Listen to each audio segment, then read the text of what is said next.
कि रख हौसला वो मंजर भी आएगा, प्यासे के पास चल के समुंदर भी आएगा। कि रख हौसला वो मंजर भी आएगा, प्यासे के पास चल के समुंदर भी आएगा। थक के ना बैठ ए मंजिल के मुसाफिर, तेरी मंजिल भी मिलेगी और मिलने का मज़ा भी आएगा। Hello everyone, welcome back to my YouTube channel Kushwa classes. कैसे हो सभी? आशा और उम्मीद आप सब मस्त हैं, स्वस्थ हैं और अपनी तैयारी में व्यस्त हैं।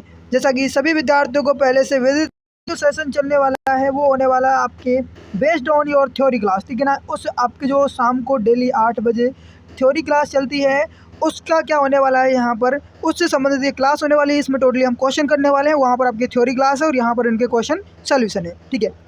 चलिए, तो जिन विद्यार्थियों ने पहले जो भी हमारा सोल्यूशन हमने करा दिए हैं उनको नहीं देखा है, तो सभी की आपको जो वीडियो है वो आपके क्या है, जो वीडियो सेक्शन है वहाँ पर आपको देखने को मिल जाएगी, तो आप उन सभी को आसानी से जा करके देख सकते हैं, ठीक है ना।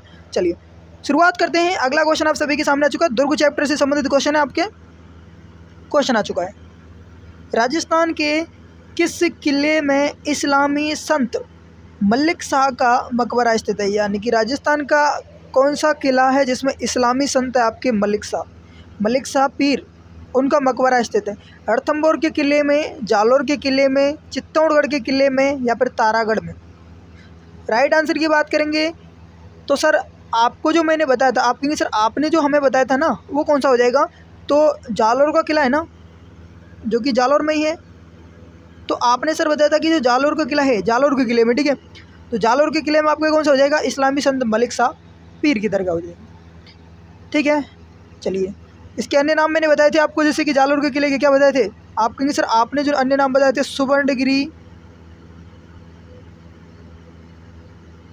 सुवर्णगिरी, कनकाचल, सोनगढ़, ये मैंने आपको बताया था, ठीक है।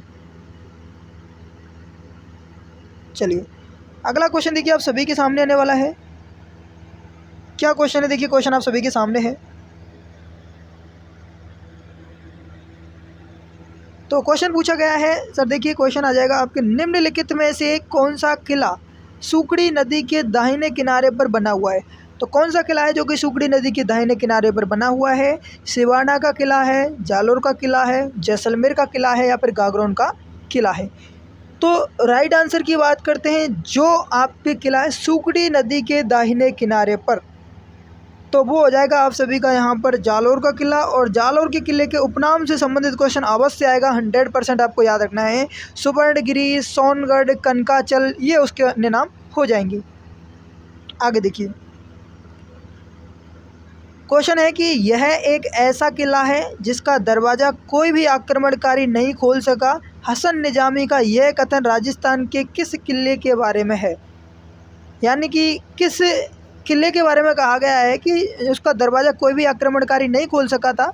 हसन निजामी ने यह कथन कहा था, तो वो राजस्थान के किस किले के बारे में कहा। जैसलमेर का किला था, तारागढ़ बूंदी वाला किला था, चित्तौड़गढ़ का किला था या फिर आपके जालोर का किला था।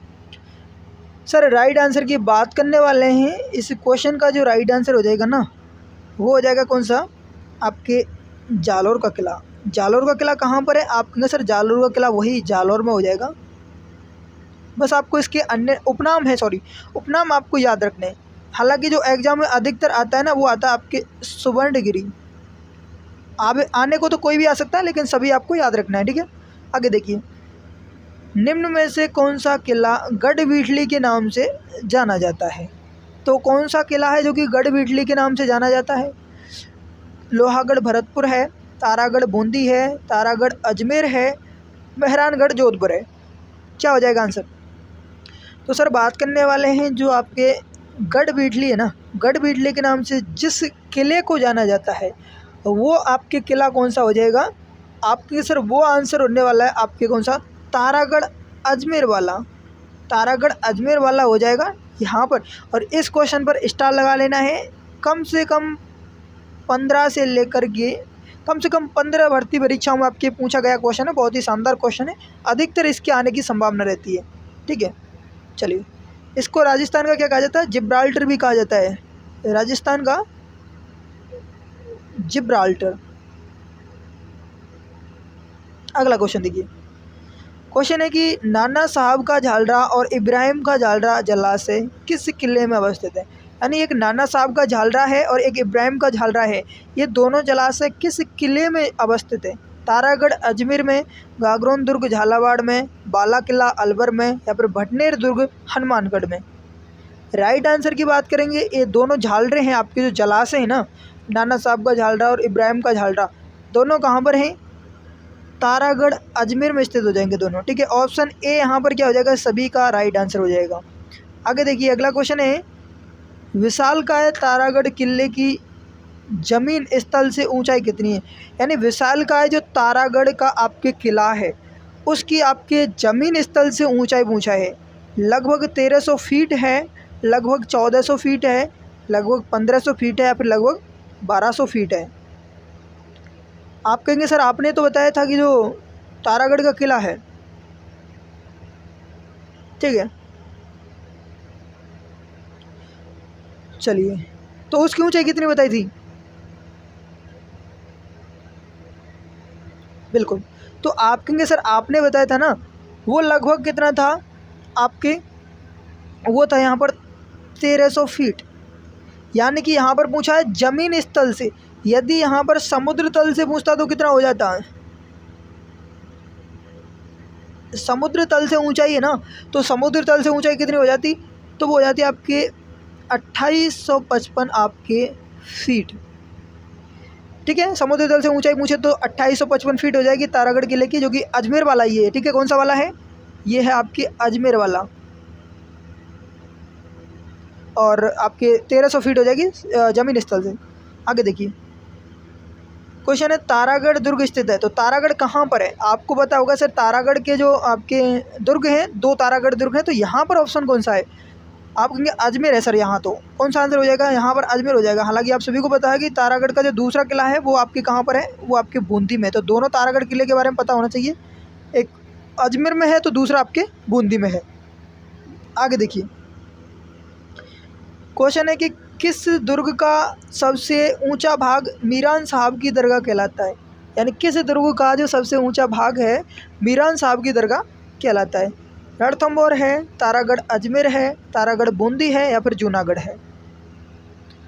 राइट आंसर की सर बात करते हैं तो जिस दुर्ग का सबसे ऊंचा भाग मीरान साहब की दरगाह कहलाता है वो कौन सा हो जाएगा? चलिए, तो यहाँ पर सर आप कहेंगे वो होने वाला है कौन सा? आपके जो सबसे ऊंची यानी कि जो भाग है मीरान साहब की दरगाह कहलाता है, वो है यहाँ पर आपके तारागढ़ अजमेर वाला। ठीक है, ऑप्शन बी यहाँ पर क्या हो जाएगा? राइट आंसर हो जाएगा। आगे देखिए, governor general Lord William Bentinck ने किस दुर्ग को दुनिया का दूसरा जिब्राल्टर कहा है? गवर्नर जनरल है आपके लॉर्ड विलियम बेंटिक, इन्होंने वह कौन सा किला है जिसको दुनिया का दूसरा जिब्राल्टर कहा है? मेहरानगढ़ दुर्ग को, नाहरगढ़ को, सिवाना को, या फिर तारागढ़ को? चलिए, तो सही आंसर की बात करते हैं सर, जिसको इसने कहा था ना वो है आपके तारागढ़, तारागढ़ अजमेर वाला। ठीक है, दुनिया को तो इसको दूसरा जिब्राल्टर कहा जाता है, लेकिन इसको राजस्थान का भी जिब्राल्टर कहा जाता है, राजस्थान का जिब्राल्टर। ठीक है, आगे देखिए अगला क्वेश्चन है, शाहजहां के बेटे दारा सिकों का जन्म राजस्थान के किस दुर्ग में हुआ था?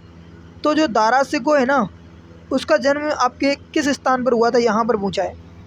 आप कहेंगे सर शाहजहां का जो बेटा है दारा सिकों, उसका जन्म आपने बताया था जिस किले में हुआ था, वो किला कौन सा था? बिल्कुल, तो वो किला आपके था यहाँ पर तारागढ़ दुर्ग, जो कि अजमेर वाला। ठीक है, ऑप्शन ए क्या हो जाएगा? सभी का यहाँ पर राइट आंसर हो जाएगा। बढ़ते हैं अगले क्वेश्चन पर, आप सभी के सामने है क्वेश्चन है, घूंघट, गुगड़ी, बांद्रा और इमली ये सभी क्या हैं? घूंघट, गुगड़ी, बांद्रा और ये क्या हो जाएंगे?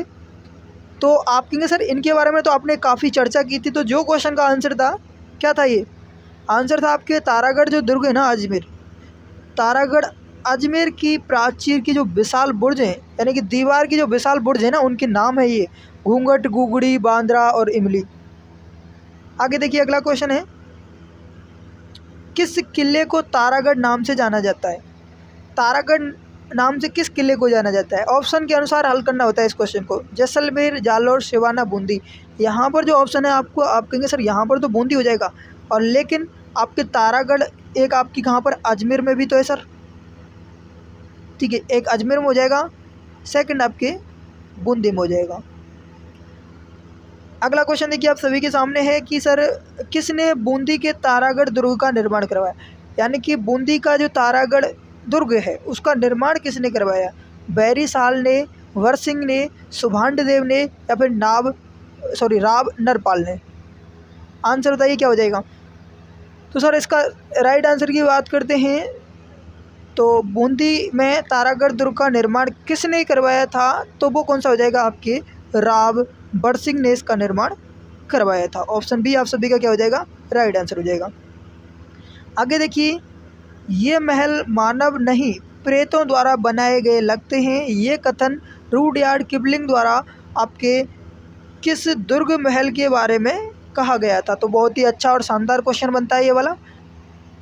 तो किसने कहा था कि ये महल है ना आपके मानवों के द्वारा नहीं बनाए गए हैं, प्रेतों के द्वारा बनाए गए हैं। रुडयार्ड किपलिंग ने ये कथन कहा था, लेकिन किस किले के बारे में कहा था। आप कहेंगे सर जिस किले के बारे में ये कहा था ना, वो कहा था आपके बूंदी का जो तारागढ़ दुर्ग है ना उसके बारे में, ठीक है। ऑप्शन बी आप सभी का राइट आंसर हो जाएगा। और इसका निर्माण किसने करवाया था, राव बरसिंह ने। चलिए अगला क्वेश्चन है, मयूर ध्वजगढ़ किसे कहा जाता है। बहुत ही अच्छा, कई बार क्वेश्चन पूछा गया, मयूर ध्वजगढ़ के नाम से किसको जाना जाता है। मेहरानगढ़ दुर्ग है, सोनारगढ़ है, गागरोन है, या फिर रणथंभौर है। आप कहेंगे सर जो मयूर ध्वजगढ़ है ना, तो मयूर ध्वजगढ़ के नाम से जिसे जाना जाता है वो हो जाएगा आपके मेहरानगढ़ दुर्ग। और मेहरानगढ़ दुर्ग कहाँ पर है, ये हो जाएगा आप सभी का जोधपुर में, ठीक है। ऑप्शन यहाँ पर जो भी बच्चे दे रहे हैं ऑप्शन ए सभी का बिल्कुल राइट आंसर हो जाएगा। आप सभी को एक आंसर आपको यहाँ पर कमेंट करके बताना है, जो मयूर ध्वजगढ़ है यानी कि मेहरानगढ़ दुर्ग, ठीक है, किस पहाड़ी पर है, किस पहाड़ी पर बना हुआ है, ये आप सभी को क्या करना है, कमेंट करके बताना है सभी बच्चों को, ठीक है। चलिए तो आज के लिए इतना ही करते हैं, ये शॉर्ट सेशन है आपके, ठीक है। और पिछली जो भी वीडियो है आपने नहीं देखी है तो जाकर के आप देख लीजिए, चैनल पर आपके हैं सभी, वीडियो सेक्शन में जाकर देखोगे तो वहाँ मिल जाएगी, ठीक है। चलिए तो अभी तक यदि आपने टेलीग्राम चैनल और व्हाट्सअप ग्रुप को ज्वाइन नहीं किया है, लिंक आपको डिस्क्रिप्शन बॉक्स में दे दिया गया है, जाकर के आसानी से ज्वाइन करिए, ठीक है। चलिए तो मिलते हैं एक और नए सेशन में, तब तक के लिए सभी विद्यार्थी खुश रहिए, मस्त रहिए, बिंदास रहिए और अपनी तैयारी में व्यस्त रहिए। Okay, thank you, bye, all the best, सबका खैर।